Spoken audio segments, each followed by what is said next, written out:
Hello friends, माँ Saraswati classes के YouTube channel पर मैं शिवांश द्विवेदी आप सभी का स्वागत करता हूँ। इलेक्ट्रॉनिक्स मैकेनिक्स टेक्नीशियन एग्ज़ाम के क्रैश कोर्स की ये आज 16 नंबर की क्लास है। ये क्लास आपके DMRC, ISRO, metro, railway, DRDO और जितने भी टेक्नीशियन एग्ज़ाम होते हैं उन सभी एग्ज़ाम के लिए है। तो आज की क्लास में हम पीएन जंक्शन डायोड को पढ़ेंगे और ये पीएन जंक्शन क्या होता है, डिप्लीजन लेयर क्या होती है, पोटेंशियल बैरियर क्या होता है, इसको डीपली डिस्कस करेंगे। साथ ही साथ यहाँ से किस प्रकार के क्वेश्चन जो हैं आपके एग्जाम में पूछे जाते हैं उन सभी क्वेश्चंस को फैक्ट वाइज यहाँ पे डिस्कस करेंगे।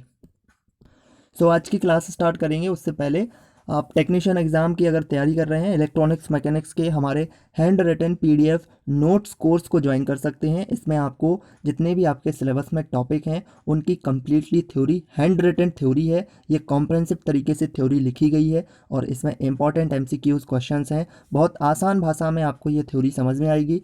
महत्वपूर्ण क्वेश्चंस हैं जो कि आपके एग्ज़ाम के लिए हैं। कुछ प्रीवियस ईयर क्वेश्चंस को भी इसमें इंक्लूड किया गया है और साथ ही साथ जिन भी क्वेश्चन जो है आपके न्यूमेरिकल टाइप के क्वेश्चन आते हैं जिन भी टॉपिक से, उनको भी इसमें सम्मिलित किया गया है। इसको आप कैसे प्राप्त कर सकते हैं, इसके लिए आपको इस दिए हुए व्हाट्सएप नंबर पर मैसेज करना है। बाकी की जानकारी आपको इसी व्हाट्सएप के थ्रू प्राप्त हो जाएगी। कल तक की क्लास में हमने पी टाइप सेमीकंडक्टर और एन टाइप सेमीकंडक्टर को पूरा कंप्लीट किया था। आज की क्लास में हम पी एन जंक्शन या फिर इसको पी एन जंक्शन डायोड भी कहते हैं उसको कवर करेंगे। साथ ही साथ डिप्लीजन लेयर क्या है और पोटेंशियल बैरियर क्या है, इन पॉइंट्स को भी यहाँ पे कवर किया जाएगा। कल की क्लास में मैंने आपको प्योर सेमीकंडक्टर के बारे में बताया था और वहाँ पे आपको बताया था कि जितने भी आपके प्योर सेमीकंडक्टर की बात कर रहे हैं, यहाँ पे जो शुद्ध अर्धचालक होता है उसकी बात की जा रही है, तो जितने भी उसमें नंबर ऑफ़ होल्स होते हैं उसके बराबर ही उसमें नंबर ऑफ़ इलेक्ट्रॉन्स पाए जाते हैं और ये बात बिल्कुल 100% सही भी है। तो यहाँ पर एक स्टूडेंट जो कि सुधीर इनका नाम है, इनके मन में एक डाउट आया, हो सकता है आपके मन में भी ये डाउट होगा कि सर जब इंसिंट्रिक सेमीकंडक्टर में कोई अशुद्धि नहीं मिलाते हैं तो उसमें होल्स कहाँ से आ जाते हैं।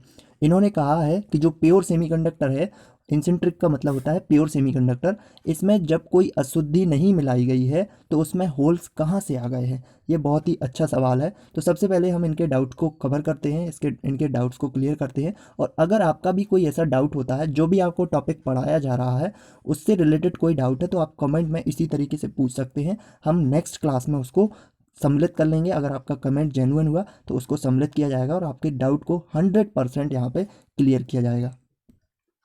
तो यहाँ पर हमने एक जर्मेनियम का कोई मटेरियल लिया, जैसे कि यहाँ पे जर्मेनियम और जो आपके सिलिकॉन होते हैं वो सेमीकंडक्टर की कैटेगरी में आते हैं, तो यहाँ पे हमने जर्मेनियम को लिया और जर्मेनियम का यहाँ पे जो आप स्ट्रक्चर देख रहे हैं ये उसकी परमाणु संरचना है और परमाणु संरचना में हमने उसकी आखिरी कक्षा को लिया है। जैसे जर्मेनियम होता है तो उसका जो आप कह सकते हैं कि जो उसका एटॉमिक नंबर होता है वो 32 होता है, तो इस प्रकार से उसमें जब इलेक्ट्रॉन को आप इस तरीके से डिवाइड करेंगे तो लास्ट जो भी इसकी कक्षा होगी उसमें 4 इलेक्ट्रॉन बचते हैं कुछ इस तरीके से, जैसे कि आप इसमें देख सकते हैं। तो पूरा स्ट्रक्चर नहीं बनाया परमाणु का, सिर्फ उसकी बाहरी कक्षा को बनाया है, उसी से ही हमारा डाउट क्लियर होगा।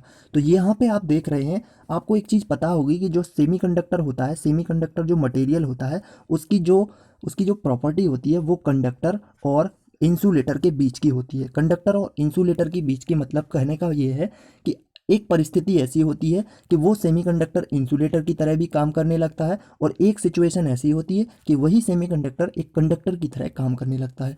ये कब होता है, तो देखिए, जब कोई सेमीकंडक्टर एज अ इंसुलेटर काम करे तो उसकी स्थिति ये होती है कि वो सेमीकंडक्टर 0 केल्विन पर होना चाहिए। जो 0 केल्विन टेम्परेचर है जिसको हम परम शून्य ताप कहते हैं, अगर कोई हमारा सेमीकंडक्टर मटेरियल अगर 0 केल्विन पर रखा हुआ है तो उसमें कोई भी करंट फ्लो नहीं होगी जब तक आप उसे रूम टेम्परेचर पर तक ना लाएं।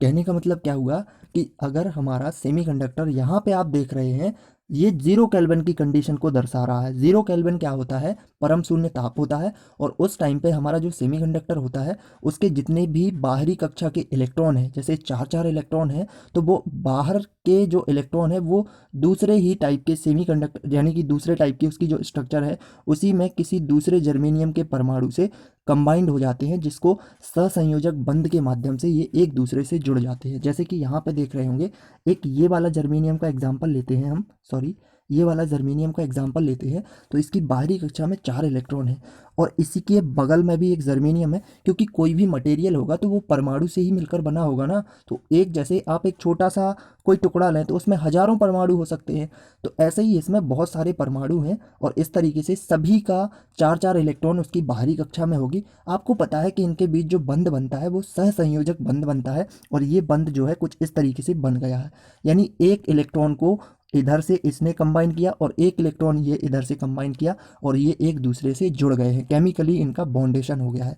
इसी तरीके से यहाँ पर भी हो गया, इसी तरीके से यहाँ पर भी, इसी तरीके से यहाँ पर भी, और इस तरफ भी बहुत सारे जर्मेनियम के ऐसे परमाणु होंगे और इस तरफ भी, तो इस तरफ भी होंगे और इसी तरीके से ये जुड़ जाते हैं। ये कब की कंडीशन है? 0 केल्विन की कंडीशन है। अब 0 केल्विन की कंडीशन है तो आपने देखा कि यहाँ पे जो बॉन्ड बन गया वो पूरी तरीके से जुड़ा हुआ बॉन्ड है। बॉन्ड जोड़ने का मतलब ये है कि क्या आपको यहाँ कोई फ्री इलेक्ट्रॉन दिख रहा है? नहीं दिख रहा है। क्यों नहीं दिख रहा है? क्योंकि एक जो भी इलेक्ट्रॉन थे वो एक दूसरे से जुड़ गए हैं और ये सहसंयोजक बंध से जुड़ चुके हैं। जब यहाँ फ्री इलेक्ट्रॉन है ही नहीं तो विद्युत कैसे प्रवाह होगी? जबकि विद्युत का प्रवाह तो तभी संभव होता है जब वहाँ पर फ्री इलेक्ट्रॉन हो। फ्री इलेक्ट्रॉन का मतलब ये होता है कि जो इलेक्ट्रॉन है वो अपनी बाहरी कक्षा में, जैसे कि कोई परमाणु है उसकी बाहरी कक्षा में, जैसे ये इलेक्ट्रॉन है वो एक मोशन में यानी सर्कुलर मोशन में वहाँ पे आसपास ही गति करते हैं, क्योंकि इनके बीच में एक नाभिक पाया जाता है और ये जो नाभिक होता है वो उस इलेक्ट्रॉन पर अपना फोर्स लगाता है, उस पर अपनी ताकत लगाता है, उस पर अपनी एनर्जी लगाता है कि ये इलेक्ट्रॉन बाहर ना निकल जाए।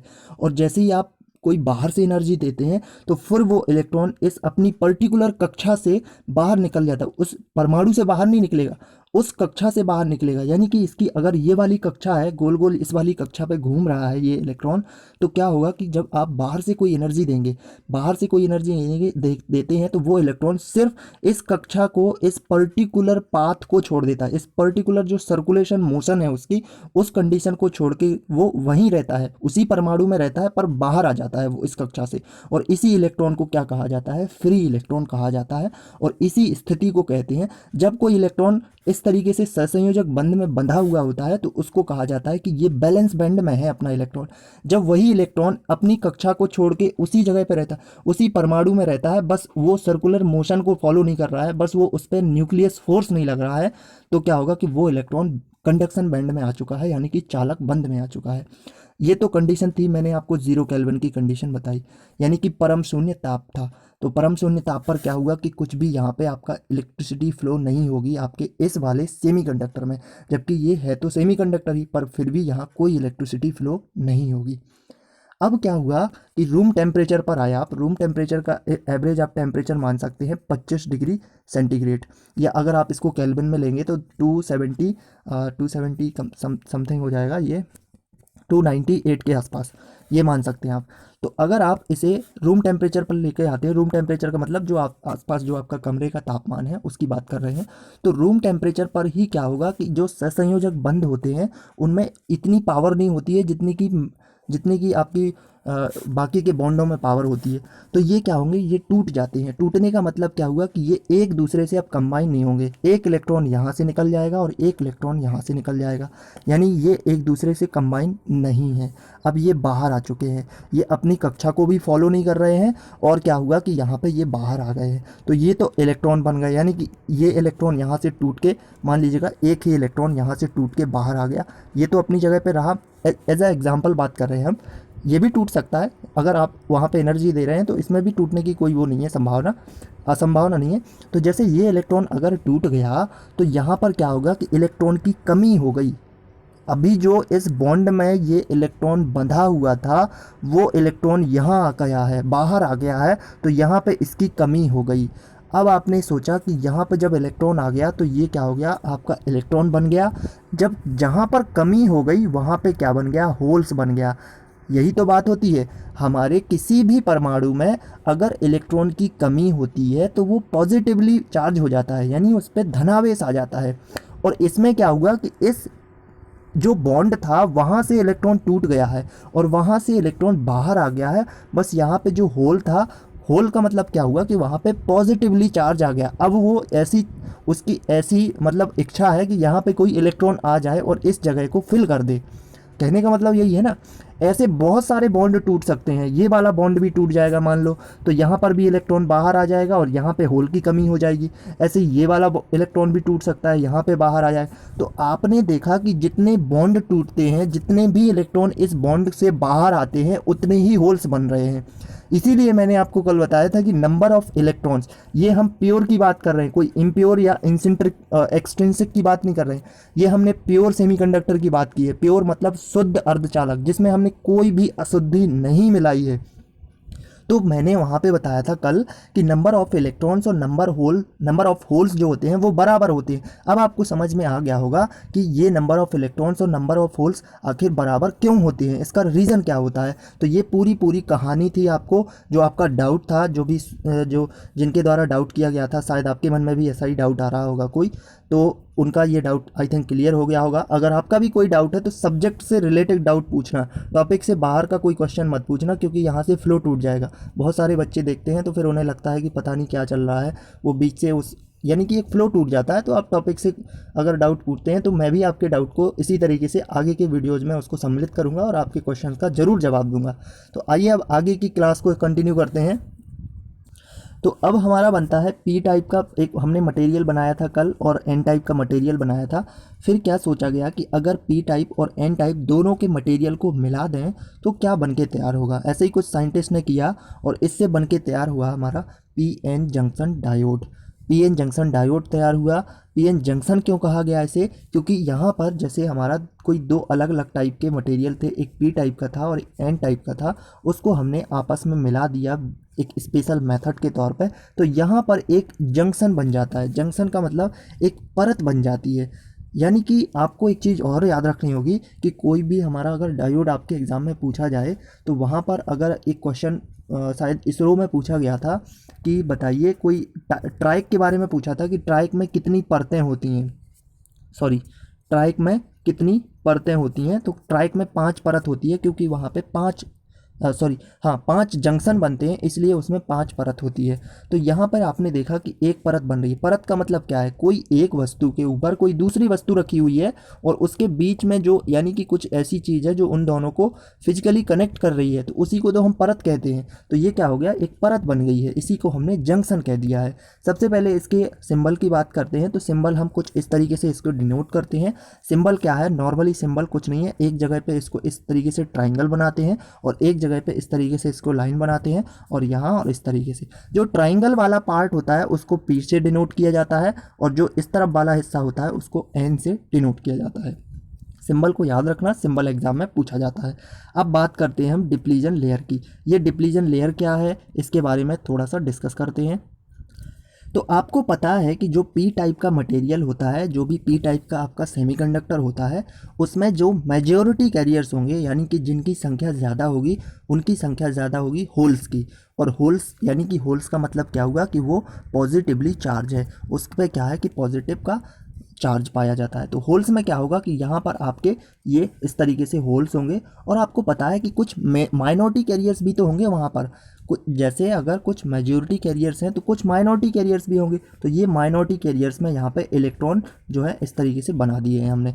और एन टाइप में क्या होता है कि एन टाइप में जो जिनकी मेजॉरिटी होती है वो इलेक्ट्रॉन्स की मेजॉरिटी होती है, और एन टाइप में जो माइनॉरिटी होगी, जिनकी सबसे कम संख्या होगी, वो होल्स की यहाँ पे इस तरीके से माइनॉरिटी होती है। कल हमने आपको बताया था, कल की क्लास में ही क्लियर कर दिया था कि यहाँ पर आपका ये थोड़े बहुत इलेक्ट्रॉन या थोड़े बहुत होल्स जो हैं वो क्यों बन जाते हैं, इसका रीज़न क्या है। यानी कि आप सोच रहे होंगे कि जो एन टाइप है इसमें जो इलेक्ट्रॉन है वो ज़्यादा है, ये बात तो आपको समझ आ गई होगी, पर आपको ये कन्फ्यूज़न होगा कि इसमें जो होल्स हैं वो थोड़े बहुत होल्स क्यों आ रहे हैं। तो कल ये इसको डाउट को मैंने क्लियर किया था, कल की क्लास में सारी चीज़ों को एक एक करके बताया था। तो अब क्या होगा, यहाँ पे डिप्लीजन लेयर को समझते हैं। तो यहाँ पे क्या होगा कि यहाँ देखा आपने कुछ पॉजिटिव वाला चार्ज है और इस तरफ नेगेटिव वाला चार्ज है, और आपको पता है कि अगर कोई चीज़ एक जगह पॉजिटिव है और एक जगह नेगेटिव है तो वो एक दूसरे को अट्रैक्ट करती है, यानी कि एक दूसरे को खींचती है। कुछ इस तरीके से होल्स इलेक्ट्रॉन की तरफ जाएंगे और इलेक्ट्रॉन्स होल्स की तरफ जाएंगे। तो इस तरीके से क्या हुआ, कुछ होल्स जो हैं वो इस तरफ गए और कुछ होल इलेक्ट्रॉन जो थे वो इस तरफ गए और एक दूसरे से जाएंगे तो इनका क्या हो जाएगा, कोलाइजन हो जाएगा। यानी कि ये क्या होंगे कि कोलाइड होके न्यूट्रल कर देंगे, उतनी जगह को न्यूट्रल कर देंगे, कुछ जगह को ये न्यूट्रल कर देंगे। यानी जो भी पास वाले यहाँ पे होल्स होंगे वो पास वाले इलेक्ट्रॉनों से मिल जाएंगे। जब इलेक्ट्रॉन और होल्स मिलेंगे तो उसको क्या कहा जाएगा, कोलाइजन कहा जाएगा। और ये क्या करेंगे कि उतने स्थान को, उतने स्पेस को, जो भी वहाँ पे जगह है वहाँ पे ये न्यूट्रल हो जाएंगे कुछ इस तरीके से, जैसे कि आप इस वाले डायग्राम में देख रहे हैं। तो यहाँ पर बीच स्पेस में जो यहाँ पे डॉटेड लाइन से वाला स्पेस है ना, आपको जो इतना स्थान दिखाया जा रहा है, यहाँ पे क्या हो गया है कि इलेक्ट्रॉन जो थे एन साइड वाले और होल्स जो थे पी साइड वाले वो एक दूसरे की ओर आकर के एक दूसरे से कोलाइज हो गए हैं, न्यूट्रल इन पे चार्ज आ गया है। तो इस वजह से इतना स्थान खाली हो गया है। ये देख रहे हैं ना आप, ये वाला स्थान पूरा खाली हो गया है यहाँ पे। और ये कुछ ही हिस्सा होता है, यानी कि जितना यहाँ पे आपका इलेक्ट्रॉन और जितने होल्स का कोलाइजन होगा सिर्फ उतना स्थान ही यहाँ पे बन जाएगा। ऐसा नहीं है कि पूरा, आप कहेंगे कि ये तो फिर पूरा हो जाना चाहिए, यानी कि सारे के सारे होल्स यहाँ चले जाने चाहिए और सारे के सारे इलेक्ट्रॉन्स यहाँ जाने चाहिए, एक दूसरे से मिलके पूरा स्पेस ही खाली कर देना चाहिए, पूरे में कोई चार्ज ही नहीं रहना चाहिए। तो इसका भी एक बहुत बड़ा रीज़न है। ये आपको पोटेंशियल बैरियर में समझ आएगा कि ऐसा क्यों नहीं होता है। आपके मन में सवाल तो आ रहा होगा कि जब ये एक दूसरे की ओर अट्रैक्ट होते हैं तो फिर ये चीज़ यहाँ तक जाएगी और ये चीज़ यहाँ तक जाएगी, तो जितने यहाँ पर होंगे होल्स और जितने इलेक्ट्रॉन्स वो एक दूसरे से मिल जाएंगे तो पूरे स्पेस को न्यूट्रल कर देना चाहिए ना, जबकि ऐसा होता नहीं है। क्यों नहीं होता, तो वो पोटेंशियल बैरियर वाले सेक्शन पे आपके समझ में आएगा। तो आई थिंक आपको डिप्लीजन लेयर समझ में आ गई होगी, इसी को डिप्लीजन लेयर कहा जाता है। अब हम समझते हैं यहाँ पे पोटेंशियल बैरियर को। पोटेंशियल बैरियर क्या होता है और ये कैसे बनता है।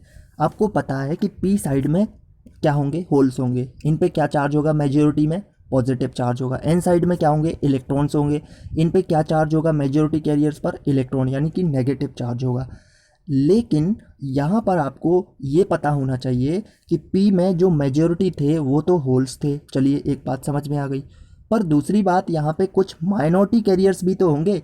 माइनॉरिटी का मतलब कि अगर होल्स, अगर आपके ये पी टाइप की बात कर रही है हम, यहाँ पे पी टाइप की अगर हम बात कर रहे हैं तो मान लो अगर 100 होल्स भी हैं तो हो सकता है कि 2 या 5 या 10 इस तरीके से कुछ इलेक्ट्रॉन तो होंगे ना, क्यों नहीं होंगे। ये बात कल आपको बताई थी कि कुछ थोड़ी बहुत तो इलेक्ट्रॉन्स होंगे, थोड़ा बहुत तो इस पर माइनॉरिटी चार्ज होगा ना। तो यही बात यहाँ पे होती है। इसी तरीके से एन साइड में क्या होगा कि मेजॉरिटी, जिनकी सबसे ज़्यादा संख्या है वो तो इलेक्ट्रॉन्स होंगे, पर माइनॉरिटी में यहाँ पे कुछ होल्स भी होंगे, यानी कि कुछ यहाँ पे पॉजिटिव चार्ज भी होगा। अब बीच का हिस्सा देख रहे हैं आप, ये वाला, ये तो डिप्लीजन लेयर बन चुका है, यानी कि इनमें जो बाहर इस तरफ वाले इलेक्ट्रॉन आ रहे थे और इस तरफ वाले होल्स आ रहे थे वो एक दूसरे से कोलाइड हो चुके हैं और उतना स्थान जो है इन्होंने इतने स्थान को न्यूट्रल कर दिया है। लेकिन क्या होगा, अब क्या होगा कि अब ये होगा कि जो पी साइड में माइनॉरिटी कैरियर्स थे, अब माइनॉरिटी की बात कर रहे हैं हम, जो माइनॉरिटी कैरियर्स थे यानी जो इलेक्ट्रॉन थे वो आगे की ओर मूव करेंगे, अब वो आगे बढ़ेंगे। और इसी तरीके से एन साइड में जो होल्स थे, एन साइड में जो माइनॉरिटी यानी कि जिनकी सबसे कम संख्या थी वो इस तरफ आगे बढ़ेंगे। और ये क्या होगा कि जो ये वाला होल्स आ रहा था, ये पी साइड वाला जिसकी मेजॉरिटी ज़्यादा थी, यानी कि मैं यहाँ पे बना देता हूँ आपको, ये वाले होल्स जो आ रहे थे अब इनको क्या करेगा, यहाँ पे पॉजिटिव और यहाँ पे पॉजिटिव ये साइड वाली बात कर रहे हैं हम, तो ये पॉजिटिव और पॉजिटिव क्या करेंगे, एक दूसरे को दूर भगाने की कोशिश करेंगे। यानी कि यहाँ पे क्या करेंगे, इसको अपोज करेंगे कि आप बाहर जाइए, आप इस तरफ मत आइए, इस तरीके से। तो क्या होगा कि जो यहाँ पे पॉजिटिव आ रहा था अब इसके माइनॉरिटी ने इसको रोक दिया कि अब आप यहाँ नहीं आ सकते हैं। ठीक वैसे ही जो इलेक्ट्रॉन वाला सेक्शन था, ये इलेक्ट्रॉन जब इस वाले में जा रहा था तो पी साइड में जो आपके माइनॉरिटी कैरियर्स थे यानी कि जो इलेक्ट्रॉन थे उन्होंने यहाँ पे इसको रोक दिया कि अब आप मत आइएगा यहाँ पे। तो रीज़न यही होता है कि सारा का सारा स्पेस कोलाइड होके न्यूट्रल नहीं बनता है, कुछ ही स्पेस बन पाता है। तो आई थिंक आपको ये चीज़ समझ आ गई। पहला डाउट आपका क्लियर हो गया होगा कि ऐसा क्यों नहीं होता कि सारे इलेक्ट्रॉन, सारे होल्स मिल करके पूरे स्थान को ही खाली कर दें। तो अब आपको समझ आ गया हो कि इनके जो माइनॉरिटी कैरियर्स होते हैं वो यही काम करते हैं। जो इलेक्ट्रॉन होगा इस तरफ का माइनॉरिटी वाला, वो इस वाले माइनॉरिटी यानी कि मेजॉरिटी इलेक्ट्रॉन्स को अपोज कर देगा, और इस तरफ का जो इस तरफ का होल्स होगा वो इस तरफ वाले होल्स को अपोज कर देगा। पर क्या होगा, यहाँ पे अपोज तो कर दिया इसने, लेकिन अब क्या होगा कि जो इलेक्ट्रॉन होंगे ना ये पी साइड वाले, ये यहाँ पे अपनी एक स्थान बना लेंगे, यहाँ पे इस जंक्शन की ओर आएंगे और यहाँ पे अपना स्थान बना लेंगे कि अब हम यहीं पे रहेंगे। इसी तरीके से जो एन साइड होंगे वो क्या करेंगे कि ये प्लस वाले पार्ट पर आएंगे और ये अपना स्थान बना लेंगे कि अब हम यहाँ पर ही रहेंगे। तो अब आपने देखा कि यहाँ पर एक माइनस वाला साइन आ गया यहाँ पर, और यहाँ पर प्लस वाला। और आपको पता है अगर प्लस और माइनस कोई दो ऐसी चीज़ होती है तो वहाँ पर अपने आप कह सकते हैं हम कि वोल्टेज जनरेट हो गया वहाँ पे। मतलब तो यही है ना कि यहाँ पर वोल्टेज जनरेट हो गया थोड़ा सा। तो ये वोल्टेज क्या होगा, ये डिपेंड करता है कि वो मटेरियल किस चीज़ का बना हुआ है। अगर आपका जर्मेनियम है, अगर ये जर्मेनियम से हमारा जंक्शन डायोड बन रहा है तो जर्मेनियम के लिए इसकी वैल्यू होती है 0.2 से लेकर के 0.3 वोल्ट तक। ये हम पोटेंशियल बैरियर की बात कर रहे हैं। यहाँ पर आपको इस बात से कंफ्यूज नहीं हो जाना है कि ये एनर्जी बैंड गैप की बात की जा रही है। एनर्जी बैंड गैप अलग कॉन्सेप्ट है। वहाँ पर अगर जर्मेनियम के लिए आप एनर्जी बैंड गैप को देखेंगे तो वो 0.7 वोल्ट बनता है, लेकिन यहाँ पर ये पोटेंशियल बैरियर की बात की जा रही है। जब पोटेंशियल बैरियर की बात करेंगे तो पोटेंशियल बैरियर जर्मेनियम के लिए 0.2 से लेकर के 0.3 वोल्ट आ गया है यहाँ पे इस तरीके से। और पोटेंशियल बैरियर क्या होता है कि जब कोई पीएन जंक्शन डायोड बनता है तो उनके माइनॉरिटी कैरियर्स जो हैं वो मूव करते हैं डिप्लीजन लेयर पर, और डिप्लीजन लेयर पर आने की वजह से यहाँ पे पोटेंशियल यानी कि एक विभव का डिफरेंस जनरेट हो जाता है और वही पोटेंशियल बैरियर कहलाता है। और इसीलिए इसकी वैल्यू जो होती है वो जर्मेनियम के लिए इतनी होती है।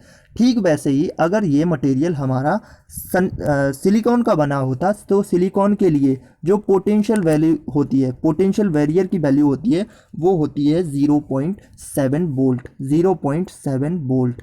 इसी तरीके से अगर सिलिकॉन के लिए आप एनर्जी बैंड गैप की बात करें, देखो मैंने एनर्जी बैंड गैप आपको बता दिया है। इससे पहली वाली जो 14 नंबर की क्लास थी उसमें बहुत डिटेल से बताया था कि क्या होता है, तो वहाँ पे आप देखिएगा। ठीक है, यहाँ पे हम एनर्जी बैंड गैप को फिर से रिपीट नहीं करेंगे, तो जो चीज़ बताई जा चुकी है उसको तो आपको देखना होगा। तो ठीक है, ये एनर्जी बैंड गैप है। और सिलिकॉन के लिए जो एनर्जी बैंड गैप होती है उसकी वैल्यू होती है 1.21 के समथिंग, 1.11 भी हो सकती है या 1.21 के वोल्ट के आसपास। ये तो एनर्जी बैंड गैप होता है, लेकिन यहाँ पे पोटेंशियल बैरियर की बात करें तो वो फिक्स होता है 0.7 वोल्ट। यानी कि आपने देखा कि अभी हमने सिलिकॉन के लिए पोटेंशियल बैरियर की वैल्यू रखी 0.7 वोल्ट और जर्मेनियम के लिए वैल्यू रखी 0.2 वोल्ट। यानी 2 वोल्ट भी हो सकता है और 3 वोल्ट भी हो सकता है, 0.2 वोल्ट या 0.3 वोल्ट। इसका मतलब क्या है? इसका मतलब ये है कि जब हम यहाँ पर इस डायोड में जब वाइसिंग करेंगे, जब वोल्टेज को इस तरीके से अप्लाई करेंगे तो क्या होगा कि इस बैरियर को तो तोड़ना होगा ना। ये बैरियर अपने आप में एक जगह बना चुका है। ये इसने क्या किया है कि यहाँ पे एक पोटेंशियल डिफरेंस को जनरेट कर दिया है। जब हम इसको तोड़ेंगे तभी तो हमारे जो इलेक्ट्रॉन जो हैं और जो भी होल्स हैं वो एक दूसरे की तरफ मूव कर पाएंगे। तो इसी बैरियर को तोड़ने की जो वैल्यू होती है वो सिलिकॉन के लिए 0.7 वोल्ट होती है और जर्मेनियम के लिए 0.2 वोल्ट होती है। तो अब यहाँ पे देख लेते हैं कि किस तरीके के जो क्वेश्चन है वो आपके एग्ज़ाम में यहाँ से पूछे जा सकते हैं। सबसे पहली क्वेश्चन तो ये है कि पीएन जंक्शन डायोड का आपको सिंबल याद रखना है। सिंबल क्या है? तो वो इस तरीके का सिंबल है। और कई बार क्या करते हैं, थोड़ा सा कंफ्यूज करते हैं आपको, और सिंबल तो सही बनाते हैं वो लोग, पर यहाँ क्या कर देंगे, माइनस साइन कर देंगे और यहाँ पे प्लस कर देंगे। और एक ऑप्शन और होगा आपके पास, फिर ये इस तरीके से यहाँ पे प्लस और यहाँ पे माइनस। अब आपको बताना है कि इसमें से सही कौन सा है। तो सही ये वाला है, जहाँ पर प्लस है ना वो इस ट्राइंगल वाले जो इसका इस तरीके वाला हिस्सा होता है लेफ्ट साइड वाला, उसको हम प्लस साइन करते हैं और इस तरफ वाले हिस्से को माइनस साइन करते हैं। डिप्लीजन लेयर मैंने आपको बता ही दी है कि क्या डिप्लीजन लेयर होती है। अगर वहाँ से कोई क्वेश्चन आता है किसी भी तरीके का तो अब आपको शायद समझ आ गया है, तो अब आप आसानी से उस क्वेश्चन को कर पाएंगे। अगर पोटेंशियल बैरियर, इसको हिंदी में रोधी का विभव भी कहते हैं, तो पोटेंशियल बैरियर से रिलेटेड अगर कोई क्वेश्चन आए तो यहाँ पे संभावना ये होती है कि 90% यही संभावना होती है कि यहाँ से आपका पोटेंशियल बैरियर की वैल्यू को पूछा जाएगा। तो जर्मेनियम के लिए ये कितना होता है, 0.2 वोल्ट से लेकर के 0.3 वोल्ट के बीच होता है। और ये सिलिकॉन की बात करें तो इसके लिए 0.7 वोल्ट के आसपास ये वैल्यू होती है। तो ये थे आपका पीएन जंक्शन। कल की क्लास में हम क्या पढ़ेंगे? कल की क्लास में पढ़ेंगे हम बाइसिंग के बारे में, बाइसिंग क्या होती है, कैसे बाइसिंग को करना होता है, क्या इसका काम है, कैसे ये यूज़फुल होती है, किस तरीके से इसका हम बहुत सारी जगहों पर उपयोग करते हैं और कैसे कैसे ये अपना काम करती है। तो कल की क्लास में बाइसिंग को पढ़ेंगे और इससे संबंधित फैक्ट के साथ जितने भी क्वेश्चन आपके बन के आते हैं उनको करेंगे। अगर आपका कोई डाउट है आज की क्लास से रिलेटेड तो उसको आप कमेंट में ज़रूर पूछें। हम आपके कमेंट को कल की क्लास में सम्मिलित करेंगे और कल आपकी क्लास के लिए आपका जो भी डाउट होगा उसको पूरी तरीके से क्लियर किया जाएगा। और अगर आप हमारे किसी भी टेक्नीशियन एग्ज़ाम की तैयारी कर रहे हैं तो आप हमारे इलेक्ट्रॉनिक्स मैकेनिक्स के handwritten PDF notes course को ज्वाइन कर सकते हैं। इसमें आपको हमारे तरफ से, मैंने खुद ही इसको लिखा है कम्प्लीटली थ्योरी कॉम्प्रहेंसिव तरीके से, यानी कि आपको एक मक्खन के तरीके से निकाल के दिया है कि क्या आपके एग्ज़ाम के लिए रिलेवेंट है। यहाँ से 99% आपका कुछ भी नहीं छूटेगा। 99% मैंने सारा का सारा कवर किया है और बहुत अच्छे तरीके से इसमें कवर करवाया है और सारी थ्योरी आपको बताई है। बिल्कुल एकदम रिलेवेंट चीज़ें हैं आपके एग्ज़ाम के लिए। कुछ भी आपको यहाँ से इसके अलावा कुछ भी एक्स्ट्रा पढ़ने की ज़रूरत नहीं होगी। इंपॉर्टेंट क्वेश्चंस भी मैंने इसमें रखे हैं जो कि आपके एग्ज़ाम के लिए हेल्पफुल हैं। इन क्वेश्चन से आप प्रैक्टिस भी करें और इसके अलावा मैंने इसमें न्यूमेरिकल भी क्वेश्चन रखे हैं, बहुत सारे प्रीवियस एग्ज़ाम को एनालाइज करके कि किस तरीके के क्वेश्चन आपके एग्ज़ाम में आते हैं। तो उन सभी चीज़ों को लेकर के मैंने ये कोर्स डिज़ाइन किया है।